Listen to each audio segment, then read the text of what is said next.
네, 오늘은 시편 65편 1절부터 13절까지 하나님의 말씀 나누겠습니다. 오늘 본문의 3절 말씀을 읽어보면 죄악이 나를 이겼사오니 우리 허물을 주께서 사하시리로다. 죄악이 나를 이겼다라는 건 우린 죄인이라는 거예요. 하나님을 떠난 죄인에게는 소망이 없습니다. 하나님을 떠난 인간들은 점점 시들어갈 뿐이죠. 그래서 우리는 죄 가운데로 나아갈 것이 아니라 2절 말씀을 읽어보면 기도를 들으시는 주여 모든 육체가 주께 나아오리다. 기도를 들으시는 주님께 나아가야 됩니다. 죄 가운데 있을 땐 소망이 없지만 죄를 용서해 주시고 우리의 기도를 들어주시는 하나님께 나아가야 될 줄 믿습니다. 4절을 읽어보면 주께서 택하시고 가까이 오게 하사 주의 뜰에 살게 하신 사람은 복이 있나이다. 우리가 주의 집 곧 주의 성전의 아름다움으로 만족하리이다. 주님께서 우리를 가까이 오게 하시고 우리가 그 주님의 말씀에 응답해서 주님의 뜰에 사는 사람이 진정한 복이 있다라는 거예요. 주님의 뜰에 산다라는 건 다시 말하면 주님의 임재 가운데 살아가는 사람이 진정한 복이 있는 거죠. 죄는 우리를 파멸하고 어둠 가운데 만들지만 하나님의 구원과 주님의 임재는 우리를 살려주고 그 가운데 있는 아름다움이 우리를 만족하게 하여 줄 줄 믿습니다.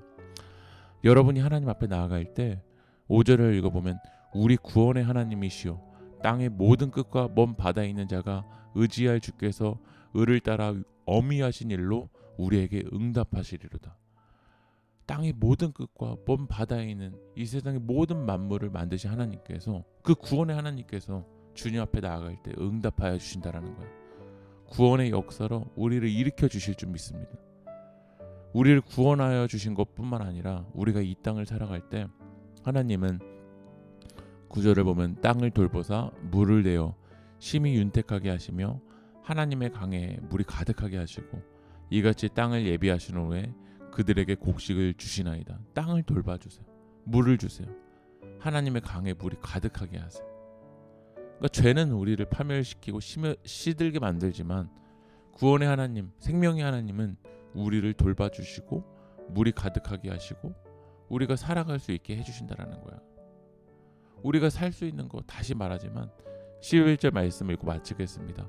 주의 은택으로 하늘을 관씌우시니 주의 길에는 기름방울이 떨어지며 우리의 길에 기름방울이 떨어질 수 있는 게 주님의 은택으로 하늘을 관씌워 주셨기 때문이라는 거야. 다시 말하면 우리는 하나님의 은혜로 덮어줘야 살 수 있어요. 오늘 우리 세계교회 모든 성도님들이 죄 가운데 덮어지는 영혼들이 아니라 하나님의 은혜로 덮어지고 그 주님의 은혜 가운데 진정한 회복의 역사와 구원의 역사가 일어나길 주님의 이름으로 축복합니다. 기도하겠습니다. 하나님, 죄인인 우리들을 불쌍히 여겨주시고 우리들의 죄 가운데로 더 나아가는 것이 아니라 하나님께 기도를 응답하시는 하나님께 나아가서 우리를 살리시는 그 주님의 임재 가운데로 나아갈 수 있도록 성령님 인도하여 주시옵소서. 이 모든 말씀 예수님의 이름으로 기도합니다. 아멘.